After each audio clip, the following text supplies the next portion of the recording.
Hello, everyone. I think we can start now. And people who are not here will no doubt connect any moment now. So dear Alessandra, esteemed audience, I see Germany, Spain, Belgium, Czech Republic, Italy, of course, Alessandra. I have my fans. Welcome to the second webinar in a series organized by MIC, Miller International Knowledge, for the EU-funded project IP4OS 2025-2026. It is a monthly webinar series designed to explore the intersection of intellectual property and open science. The sessions will bring together experts to share their insights and strategies from different sectors related to both fields. Today's webinar is about intellectual property and open science in university knowledge transfer with Alessandra Baccigotti, expert in knowledge transfer and innovation. I hope you like my accent, Alessandra. I am Eliana Tachler, facilitator with MIC.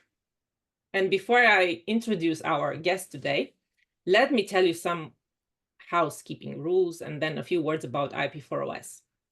About housekeeping, I would ask you to write your questions, comments, or words of appreciation in the chat for the Q&A session that will follow Alessandra's presentation. And I will do my best to select as many of your comments, questions as possible. As you know, the webinar is recorded. And now a few words about the EU-funded IP4OS project.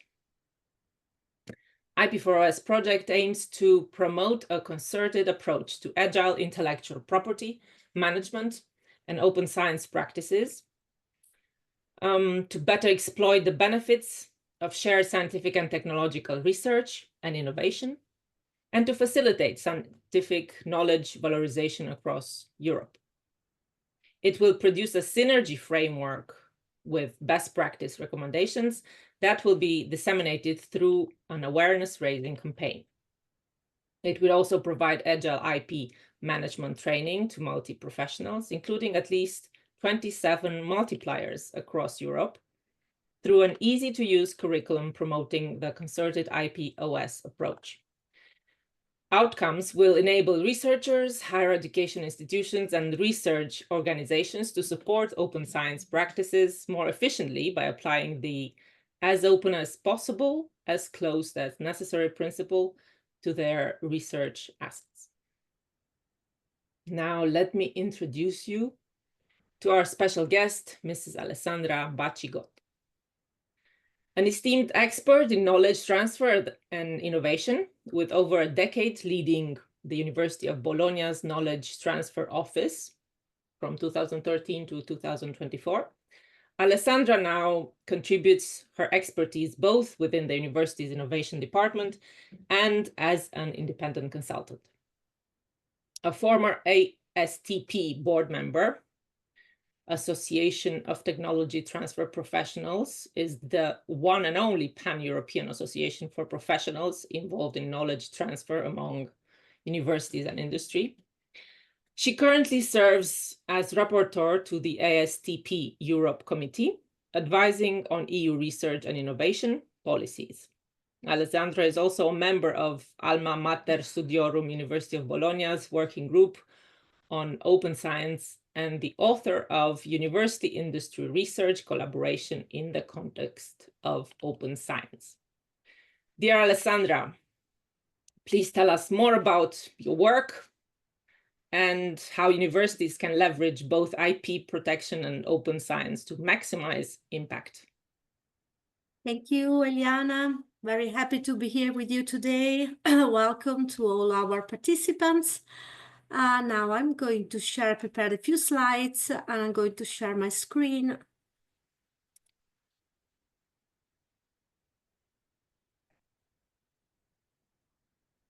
And put into presentation mode.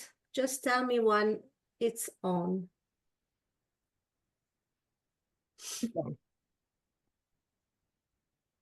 It's okay? Yeah. Okay, perfect. So today we're going to talk about a topic that I really love. So intellectual property and open science in the context of university knowledge transfer. It's something that I've been reflecting for a while since I first started to hear about open access, which is a few years back. And as a knowledge transfer person, when I first heard this word open access, open data, I was started to get a little bit worried because we in a technology transfer office, knowledge transfer office, if there are colleagues here, would know that of course, we have to take care also of confidentiality obligations. Sometimes we try to support our researchers in keeping things confidential, secret. So this idea about opening was a little bit of concern. But then when I studied the topic a little bit further, I really understood that it's not, there's nothing to be worried about. So that's what I'm trying to share today, my experience as a practitioner, a little bit of knowledge about the interplay between the management of intellectual property in the context of knowledge transfer and open science. So Eliana already introduced myself, so I will skip this slide. You will find more about me when you get a copy of the slides. What we're going to talk about today is the importance of protecting and valorizing intellectual property within universities, because sometimes there are not clear ideas about why universities use the intellectual property system. And then we're going to talk about the compatibility between open science and the management of intellectual property rights. But also, we will mention a few challenges that we have, because there are a few challenges, of course, and we're trying to have a discussion together whether we can somehow tackle these challenges. So now first, I would like to set the scene, because I would like to make sure that all the people here are on the same page about the basic concepts of intellectual property and open science, because I don't know which is the background of the participants, and sometimes it's very difficult to combine knowledge of both these areas. So maybe there are people who are experts in IP and are not that much into open science, and the other way around. So just forgive me for a few slides of introduction of these two basic concepts. Now, starting with intellectual property, as you may know, intellectual property refers to the creations of the human mind. It's about the products of human beings' creativity, and it's about so-called intangible assets, intellectual assets, which don't have a physical, let's say, dimension. And when it comes to the research context, university or research context, you might very easily realize that research is about generating new knowledge. And when generating new knowledge, our researchers and academics generate also a lot of intellectual property. Could be inventions, could be new solutions to technical problems. There are a lot of scientific reports generated within research activity that can be protected by IPRs. There's also a lot of software nowadays, also considering that AI is a technology that is being used in many different scientific domains. So there is a lot of software that is produced, not to mention data in databases that are created while doing research. So intellectual property, actually universities or public research organizations are great producers of intellectual property, I would say. And what happened is that the legal system, sorry for the lawyers here, it would be very simplistic. The legal system, as there are instruments, tools to protect and to regulate the ownership, the use, the transfer of tangible assets, physical objects. In the same way, the legal system makes available tools, legal rights to protect, transfer, make available intangible assets. These are the so-called intellectual property rights. And when we talk about them, in some jurisdictions, there is a more evident distinction between two main areas. The area of intellectual property, which is related to all the works that can be protected by copyright, and something that's not all of our researchers know is that also software and database can be protected by copyright in the same way as, for example, literary works, scientific publications, etc. And this is normally regulated by different different law than industrial property. Industrial property is, you can see here a list of the different types of industrial property rights. Of course, there are differences across the various jurisdictions. Intellectual property law tends to be harmonized, but there are still some differences. So some things can be protected in some jurisdictions, some other titles are not. But industrial property includes, for example, patents, which are, I would say, one of the most common way of protecting IP on research results that are developed in the especially in the STEM area. There are, of course, design, plant varieties, etc. We will not go into the details here.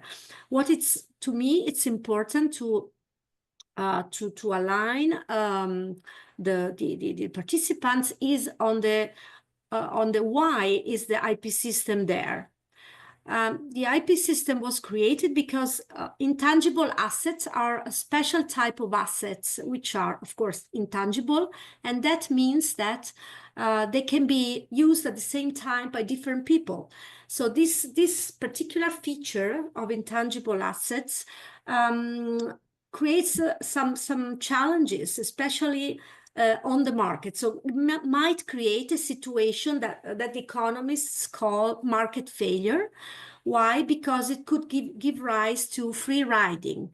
For example, if I spent money, time, infrastructures in doing research and coming up with a new invention, and then I could develop a product based on that invention and spend money to engineer it, to identify distribution channels, to do marketing, and then I put it on the market. If there would be no protection, it means that someone could take my product, reverse engineer it, copy it, and sell it at a lower price, because this subject would have not sustained all the costs that I had to sustain in order to produce the product. So this situation here is not ideal for the market. So that's why, for example, the patent system is usually described as a deal between the innovators, the inventors, and the state. So it's a monopoly right. It's an exclusivity right that is granted to the people who have invested money, time, resources, creativity in order to deliver an innovation. And these exclusivity rights allow the person or the company to gain a competitive advantage on the market by having, for a certain period of time on a certain territory, the right to exclude others from making, selling, or importing products that are based on the same protected technology. But then this is something that some people don't know. What the state requires something in return. In return for these exclusivity rights, the applicant, the owner of a patent, has to disclose the invention. And in fact, patent applications after a certain period of time, usually 18 months, are published. They are available on public repositories. So it means that contrarily to what many people think, patents are related to exclusivity rights, but at the same time, they are disclosed, they are publicly available, so the knowledge is made available, is disseminated, and this helps the progress of technology, of science, the progress of society. So, for example, if a patent has expired, it is like a publication. It's available for everyone to access it, to use. So patents, that just the first message I want to give is that patents is not only about excluding, it's also about sharing. Now, open science, again, here there might be, a lot of you might be experts in this area, so I will be very quick. There are a number of definitions. I prefer to use these infographics that come from UNESCO. UNESCO delivered some recommendations on open science a couple of years ago and identified 4 components of open science: open infrastructure, engagement of societal actors, open dialogue with other knowledge systems, like, for example, indigenous knowledge, but also open scientific knowledge. And I would today, for today's discussion, I think the most relevant part is this one, open scientific knowledge, which again has different elements in it. So it includes open access to scientific publications, open data, open educational resources, but also open software and open hardware. And it says here, as you can see, that are available in the public domain or under copyright and licenses, under an open license that allows access, reuse, repurpose, adaptation, distribution, and free of charge. So this is the basic elements of open science that would be relevant for our discussion today. And this is also to clarify what open science is and is not. Because again, here there are sometimes some misconceptions or ideas that are not totally correct. Open science is certainly about openly sharing scientific knowledge. It's also a requirement of many funders, not only the European Commission through the Horizon Europe, all the programs, but also we see more and more, even at national level, regional level, our funding agencies are more and more applying this principle to the knowledge that is produced within the funded research. But it's also, we should also be clear about the fact that open science doesn't mean that all the knowledge, all the research that is produced within a funded project has to be made available for free for commercial use. This is not a direct implication of applying open science. And also, usually, the funders like European Commission that encourage open science approach to research projects, they clearly state that if there are legitimate reasons, the beneficiaries of the funding can opt out.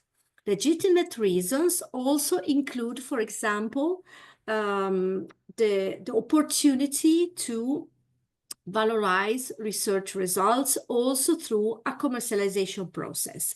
So that's just to clarify what is open science and what is not open science. Now, for the discussion today, there's another important point that I would like to mention. What we're going to talk about, in my opinion, when we started discussing about within IP4OS, I think it's very important to make a clear distinction about what kind of IPRs we are dealing with today. We are not talking about IPRs related to scientific publications, to data, in general, to all the knowledge that is targeted to dissemination. This is not the topic for today. This is an area where usually librarians are more involved, data stewards, and it's not my area of expertise, of course. What I would be more interested in touching upon today is the use of IPRs in the context of the commercialization of research, knowledge transfer, innovation. And so it's mostly about the application of patents, but of course not only, because we have seen that also software and databases are can be results of research that can have a commercial potential, but they are protected by copyright. So the focus for today would be the use of intellectual property rights in the context of knowledge valorization, commercialization of research, technology transfer. Now, when we put the two things together, open science, intellectual property, there's usually a tension. We feel a tension, and I try also to depict it by IPR is usually perceived as something that is closed, as opposed to open science, which is, of course, as the word says, open. I think that this tension is there, but is mostly due to a lack of awareness, a lack of culture in both open science and IPR, and in the interplay, how they can be combined. And the problem we have is that, for example, let's think about European projects. If you participate in a European project, you have to do both. You have to apply an open science approach, but you're also requested to deliver innovation. So you have to ensure that there is an increased access to research results, that your research is transparent, accountable, that your publications are published in open access channels, that your data are open, that your software is open source, etc. At the same time, you have to produce an exploitation plan. You have to show that your results, the results of your research, will produce an impact in a very broad sense, both societal and economic. Of course, it depends very much on the project, but in many cases, we have to demonstrate how we can deliver innovation, how we can create new jobs, promote economic growth, employment, competitiveness. So the thing here, how do we find a good balance between the two things here?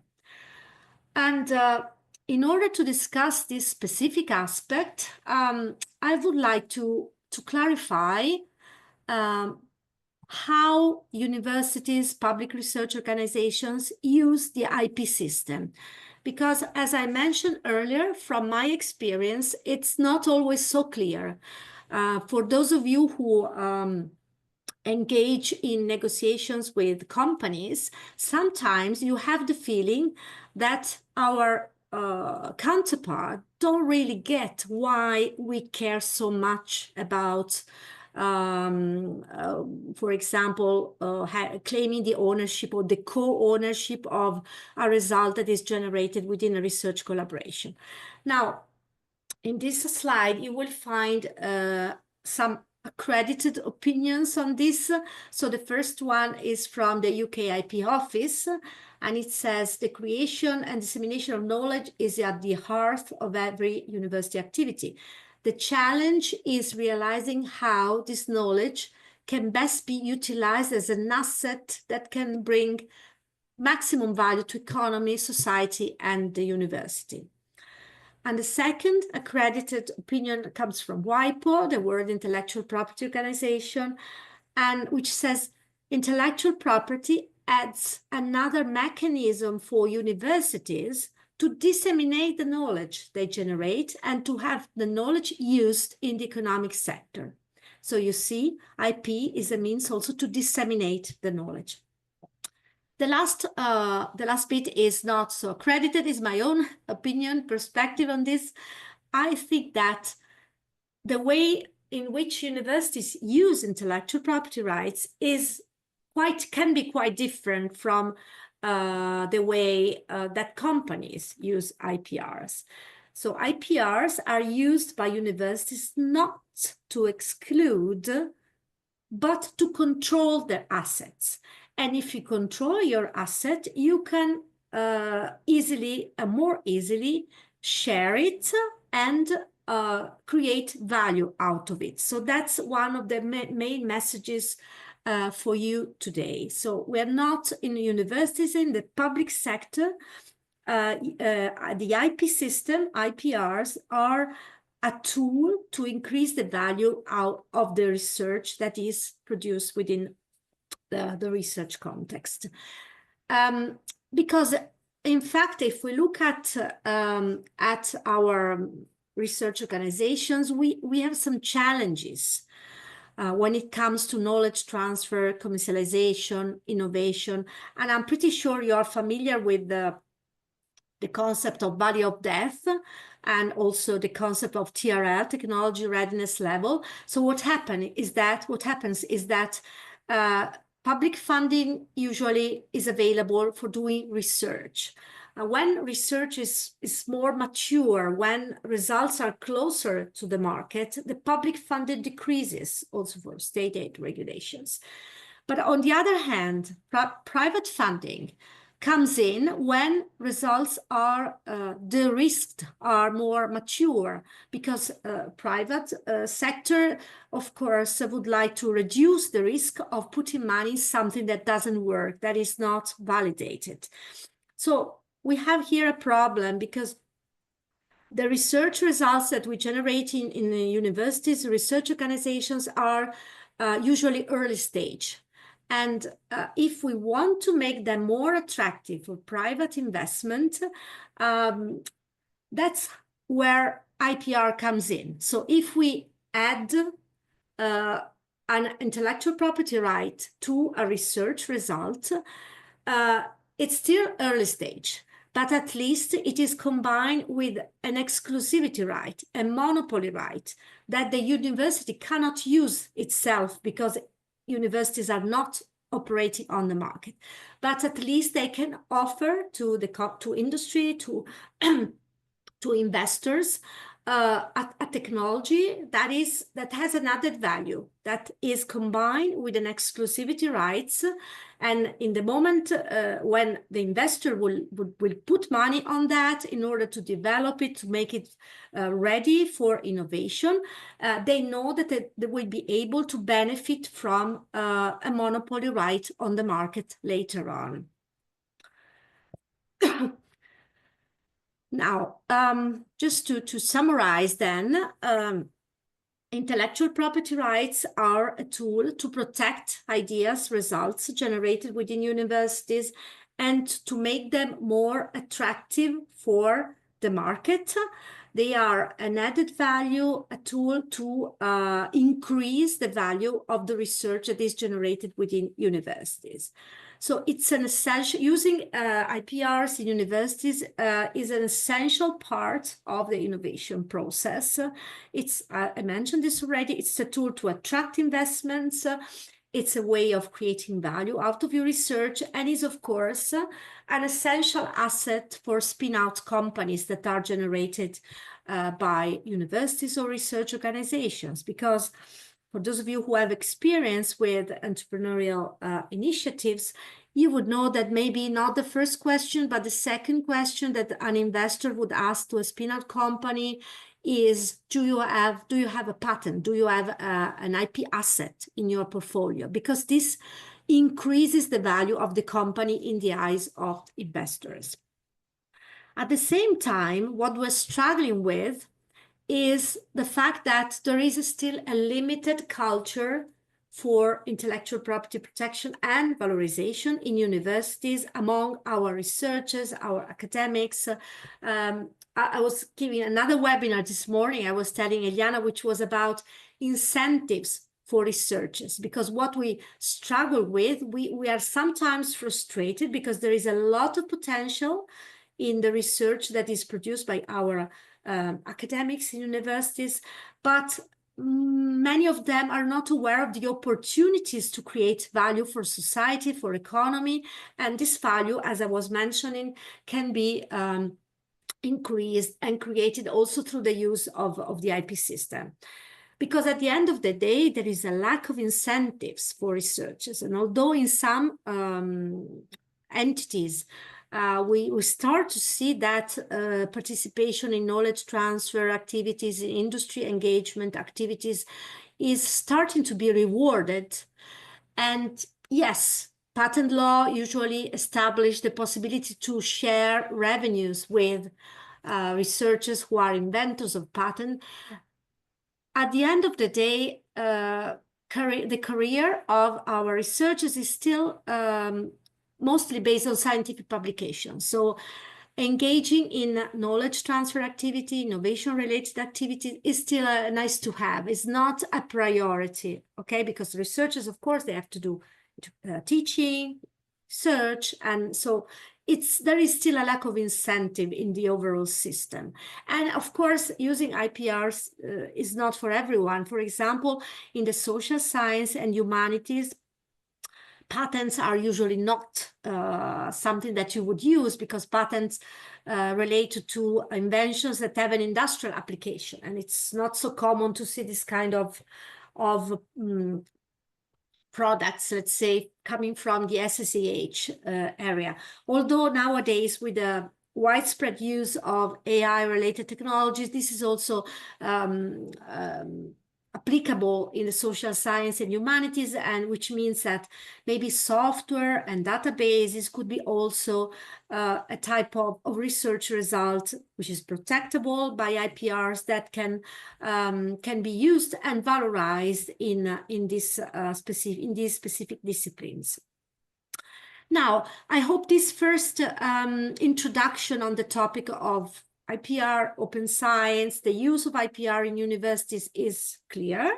If not, we can have a discussion later, of course. What I would like to do now is to make a strong point about the fact that managing intellectual property rights in the university system is perfectly compatible, perfectly is maybe a strong word, but is compatible with an open science approach. So we can do both, apart from a few exceptions, and we will see them later. And I'll show you a few examples.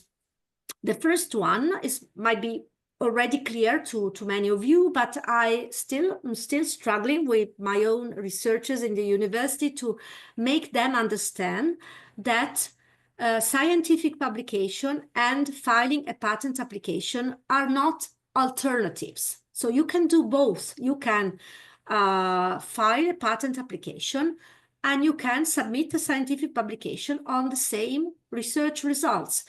The only tricky thing about doing this is the timing, because in order to get a patent for an invention, that invention has to be new and not disclosed before the date in which you file a patent application. So if you have an idea and you publish your idea in a journal, and afterwards you file a patent application, this patent will never be granted, because when the patent application is examined, the examiner will find that this knowledge was already available. So your invention will not be considered as new and the exclusivity right will not be granted. But you can certainly do the other way around. So if you file a patent application, on the following day, you can certainly submit your scientific publications, and it's not a problem at all, because the date of filing will be earlier, before the scientific publication. And this is totally possible. So there's no clash here. You don't have to choose whether to protect an invention through a patent application or whether to publish this and put the knowledge in the public domain. What will happen by having both? What will happen is that everybody can see your publication, but no one will be able to use the object of the patented invention unless you provide an authorization for that, which is typically a license agreement. But you can have both. So when you hear researchers who are worried about, for example, having publications delayed or being prevented for publishing their results if they decide to patent, that you can reassure them that it's possible to do both. And in some cases, of course, filing a patent application can be a little bit lengthy, and this might might delay a little bit the publication, but there is the possibility to be faster. So it's not, at the end of the day, it's not such a big issue. The second example I would like to share is open source software.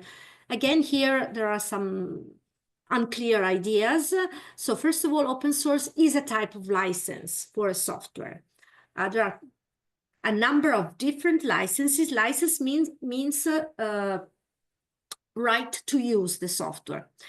And the particular feature of the open source license is that the source code is made available. So if you access an open source software, it means you can access the source code of the software.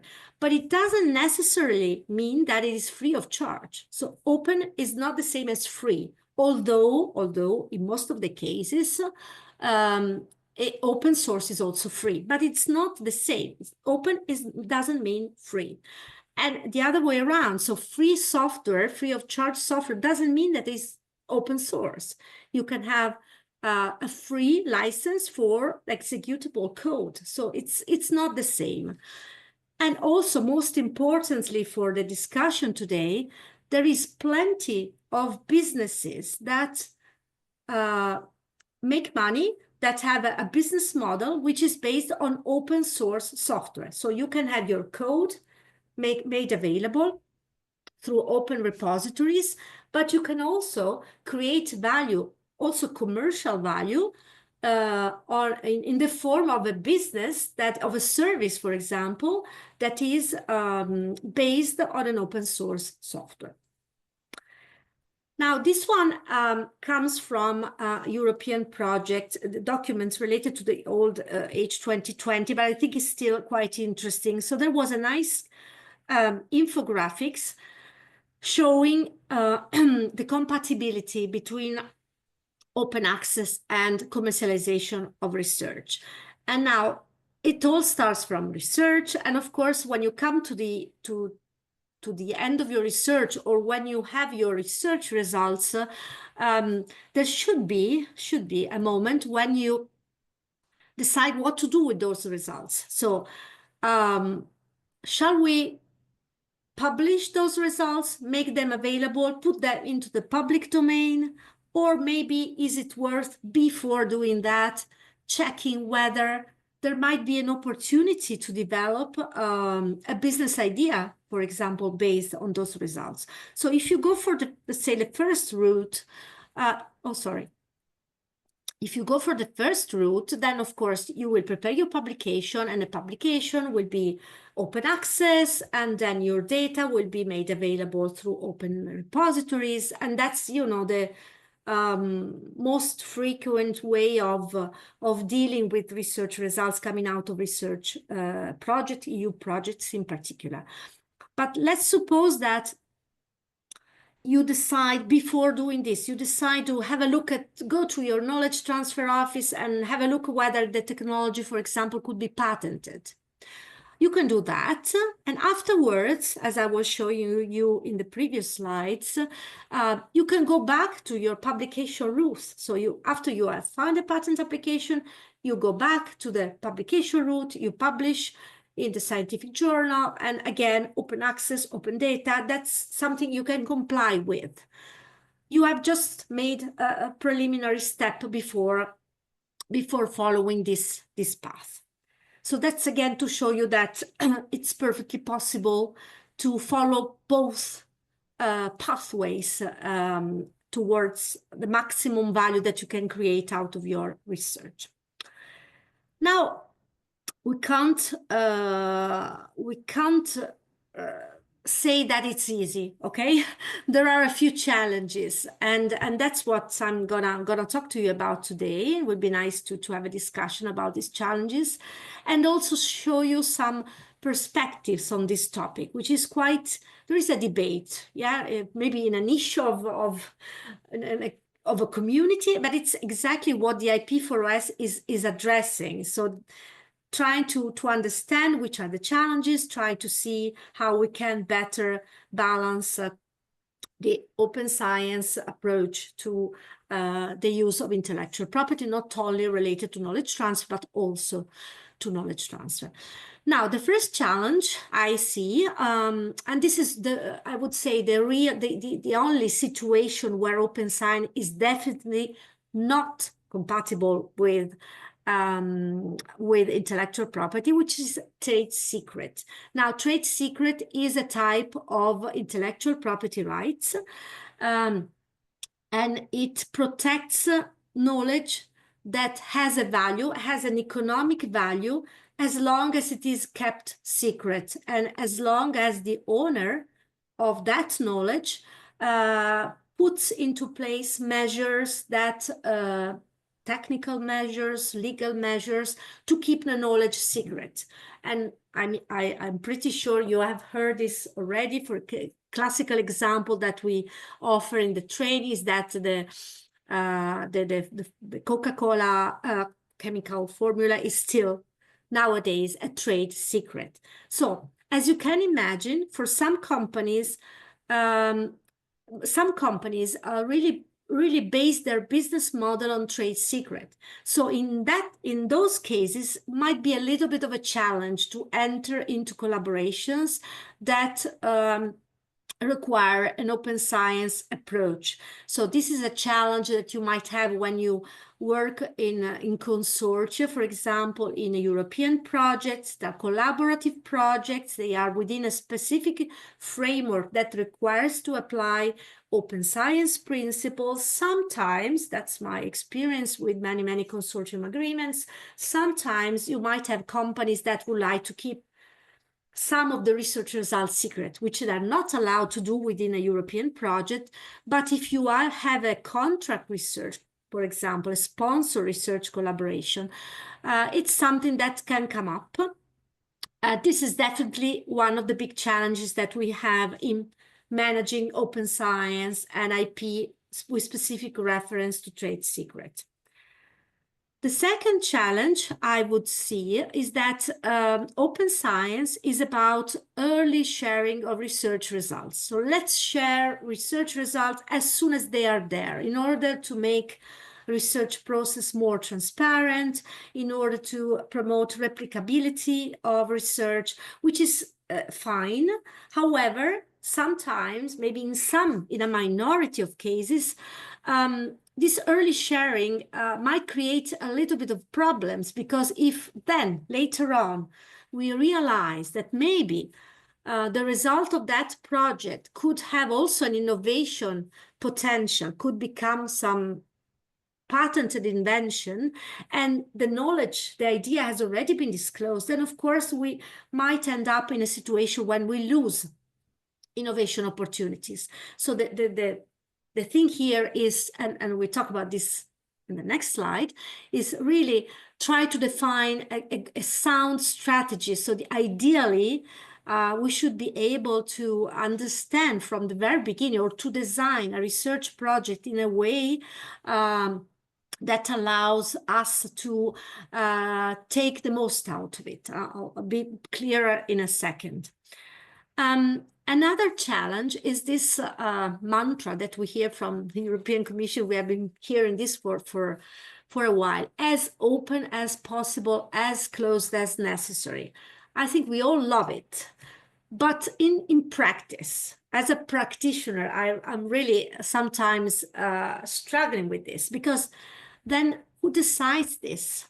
I mean, my experience is that researchers usually, I told you before, they're usually not so much aware of the opportunities to protect IP. So who decides whether it's best to put all the knowledge in the public domain, or it's maybe worth having a look at possible forms of IPR protection? And here on the right, you will find a picture that comes from the IP4OS project that shows all the types of actors, let's say, of the part of people who could have a say in this debate. What I mean here is that it's so difficult for one single person, in terms of meaning profile, professional profile, to have all the elements that are necessary to make an informed decision whether it's as open as possible, as closed as necessary. So, for example, we have data stewards dealing with data. We have KT people like myself, but we have also librarians, open science ambassadors, research managers supporting the research projects, and of course, researchers. So the challenge we see here is who can decide which is the best strategy for that specific research result. And challenge number 4 is a recent one, which is very much dependent on the current geopolitical context, the current situation we're living. As you might have seen, the European Commission has also produced some recommendations in terms of research security. So openness, this is the topic here, is openness in international collaborations, which is a principle that has always been supported within the European Union. However, this sometimes can create the risk of unintended knowledge and technology transfer that is sort of transferred outside Europe and could have negative implications for Europe, for ourselves. So that's another challenge that is a very, very tricky one. Now, sorry, yeah, I was listening to innovation talk by the European Commission a few weeks ago, and there was this nice addition to the equation. So as open as possible, as closed as necessary, as protected as necessary. This is maybe a new way of looking at results of the research that is produced within Europe. Now, there are a few perspectives about this topic of intellectual property in the context of research, commercialization, and open science. The one I really found enlightening, at least for myself, was a discussion with Professor Urquhart. A few years ago, we were together in a panel, and he asked this question. The public pays for the university research. Since the public has funded the research, public money has gone into research, shouldn't universities give away their research freely? The public paid for the ideas, for the research, so shouldn't the public own them? So I think this is a question that many of us would pose. And the answer, I particularly like the answer. The answer is it depends, not necessarily. So what universities should try to do is to generate a societal value that is greater than the money that has been put into research. So that's the very, very important point in my opinion. So it's maybe in most of the cases, making available all the knowledge freely for everyone is the best way of creating value, but there might be a number of cases where this is not happening. For example, a few years ago, I remember a case of research group that disclosed to us, to the KTO, a technology that related to the health sector that could be developed into a diagnostic kit. And these researchers, they wanted to apply for funding within a public call by the ministry, Italian ministry, and there were a clear policy saying that the ministry would disseminate all the research results directly on a platform. And these researchers, they were quite smart, because they came to us and said, okay, but if I apply to that funding and then the result of my research will be put in this open platform, I will find no company that will invest money in developing the diagnostic kit, because it will be open for everyone, and no one will put money in that because money was needed in order to develop the product. So again, it really depends on the situation. And this is also quite nice. So what we should ask ourselves, and the researchers should ask themselves, and professionals like myself, like research managers, should support them in making this decision, is trying to understand which is the strategy that provides the most value for that specific situation. So it might be the case that the best value is giving away the research freely, but it might also be the case that it would be good to protect first the ideas, then commercially exploit them and publish the results, or use the IP system to distribute the research under specific, for example, standardized licensing programs.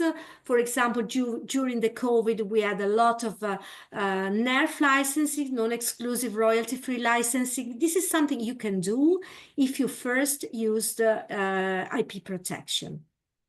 So I think that's an interesting way of looking at the problem. Another perspective is from UNESCO. Again, there was this online meeting, and the conclusions of these expert groups was that IPRs are not an obstacle to open science. And in fact, the IP framework can be an essential tool for open science, and also a tool to ensure that all contributions are adequately acknowledged. Of course, different types of IPRs have different impacts in the open science ecosystem, and this is the beginning of my presentation. So talking about copyright for scientific publication is one aspect. Talking about patents with reference to knowledge transfer is another story. And also there was a recommendation to draft balanced policies and strategies to reconcile these possible tensions between open science and IPRs. That's another perspective, but there is an agreement, or there's no fundamental opposition between open science and the valorization of research through IPRs. And this is also interesting, although not everyone agrees with this, but this is just, you know, to brainstorm on the topic. The ALEA provided a recommendation to modernize the patent law, for example, by introducing grace periods, as there are some jurisdictions, like in the US, where there is a grace period, which means that you can still get a patent even if your invention has been disclosed in a certain period before filing the patent application. So this is for debate. There's no right or wrong. It's just an opinion and a perspective. Now, the last one is really recent. I found this last week, and it was really interesting to me to read this. Will open science survive the EU's competitiveness agenda? So I guess you have seen the new competitiveness compact that was launched a few weeks ago, and it was, let's say, it's aimed at implementing the recommendations that are included in the famous Draghi report from last year. Here there are some questions. What is the role of open science in the new competitiveness framework? Will the drive for having more innovation, marketable results, undermine the principles of openness? And then there is a wish, a desire. There should be measures to ensure that as close as necessary, part of the equation doesn't take the precedence over as open as possible. So to me, this was quite interesting, because it's a little bit of mix in the sense that as I hope I was clear to explain that you can have innovation even if you use open science. So if we agree with this, it means that I'm not sure there is a real risk that open science will be undermined by the new competitiveness framework. But I mean, this is open for discussion, and it would be really interesting to hear the opinions of other colleagues about this. Now I'm coming to the end of my presentation with my conclusions, and again, very happy to discuss about them. I would claim that there are no incompatibilities between open science and IPRs in the context of knowledge transfer, apart from trade secret. Openness demands control of assets. And the IP system, IPRs, are really serve for this purpose. They are tools to make sure that we can control the assets, and if we control the asset, we can of course make them available for free and we can share. Putting knowledge into the public domain is not always the strategy, the best strategy to create value out of research. As we have seen in Professor Urquhart's slide, it really depends. So sometimes sharing knowledge in the public domain is not what will ensure that we can create the maximum impact from research. But what is certainly true, and I think we are really having nice discussions about this within IP4OS, is that there is a need, definitely a need to create more awareness at all levels, at the level of researchers, at the level of the professionals who support the researchers, so knowledge transfer professionals, research managers, data stewards, library people, all the support services that are involved in that offer support to research projects should really be made more aware about these topics. And last point is, again, it's a tricky part. In the current context, openness should be handled with care. So, and again, here I can see a role for the IP system. So if we control our assets through IPR, we can better control their level of openness, even in the current situation. So that would be all on my side. I hope it was clear enough. Yeah, I only have 1 minute to wrap this up. So we have some questions, and I think I can offer them that you will answer in writing. Sure. I'm seeing that we ran out of time for the answers. So let me just thank you for your presentation and for your time. I certainly feel more knowledgeable after this webinar. And if there is one thing I remember from here is to add the as protected as necessary to the logo. Okay, let's see if you want to maybe pick up on a question quickly. The last one. What are the counter arguments to a grace period? The counter arguments to a grace period. Yeah. Well, that's a difficult question, because actually I had a discussion within ASTP in this, and I understand that most of my colleagues are not in favor of the grace period, but honestly, they I actually would. Why not? I mean, why not? In the US, it seems to work because it allows at the same time to let's say to speed up the dissemination process, because you can still have your ideas disclosed, but at the same time you don't prevent the exploitation, the commercialization opportunity. So honestly, I wouldn't know about the counter arguments for this, because my personal reflection is when I first touched upon this topic of open science and IPR, is that maybe this could be a nice solution that could balance both. But yeah, we might want to ask our colleagues who are more negative about this, because I'm not sure I have so many counter arguments, honestly. Right. And seeing that Zoom doesn't kick us out, let's go for another one. On security, key questions will be, what does a reasonable and proportionate approach look like? Asks Stefan Weiber. Well, that's I don't think we can have a general statement here, because it really much depends on the technologies that we that we are dealing with. For example, we are all very much worried recently about dual-use technologies that may have applications not only in the civilian sector, but also for military purposes. So this is really, I don't think we can be so general. I would say that on a case-by-case basis, it would be necessary to understand, or also the type of partners we are working with. For example, when we are inside Europe, that's fine. The problem applies when we are dealing, for example, with partners who are based in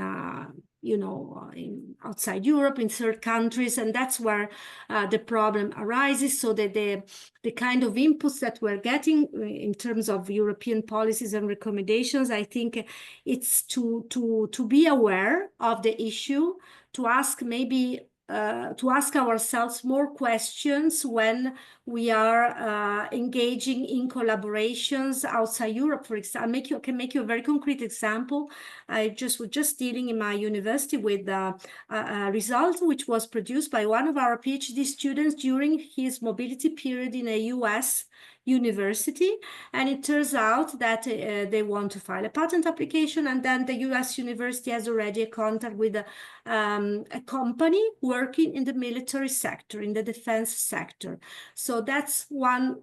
Let's ask ourselves the questions, and then case by case, I think we can try to find the most reasonable approach. It's a very delicate matter, and I was part of I listened to the European Commission a few weeks back, and they would really, there was no, there's no guidelines. We were discussing, we would need some help also from the institutions to understand how to better manage research security and safe knowledge valorization, because it's so difficult for each institution to make their own decision, so it would be really desirable to have some more precise guidelines from the institutions, the European institutions. Yes, and also on who decides, what we were on your challenge number 3. No, there as well, there could be more guidance. Yeah, sure.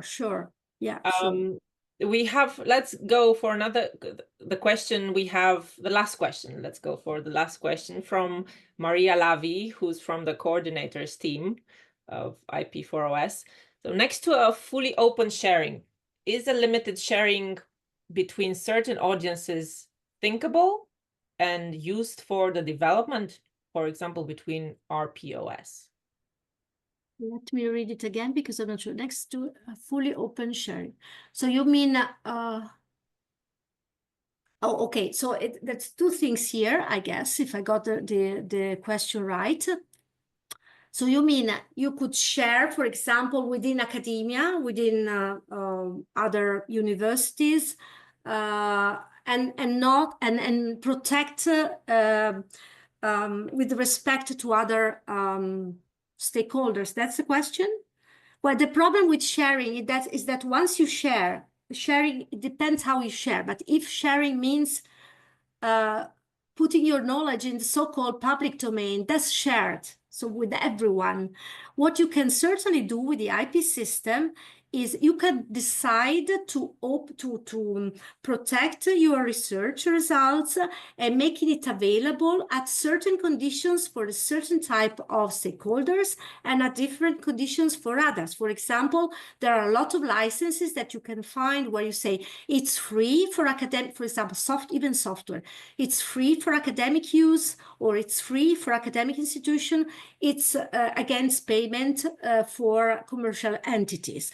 That's certainly something that you can do. It's a strategy, but this strategy requires you to control your asset. So if you control your asset, you can decide at which conditions you can make it available, even for different types of counterparts. I don't know if that was the question. Maria says, yeah. Okay, perfect. I got it right then. Okay, thank you, everyone. I think this is time for us to close it for good. Thank you very much again, Alessandra, for your time. Thank you. Sorry, it was a little bit long and we had less time. No, it was very clear. You have received a lot of compliments. If you'll see, thank you. you'll read, of course, the compliments and the comments, and it's all positive. So that's why I didn't want to interrupt you at all. Thank you very much, everyone. Thank you. Thank you very much. Well. Bye, Thank you. everyone. Bye.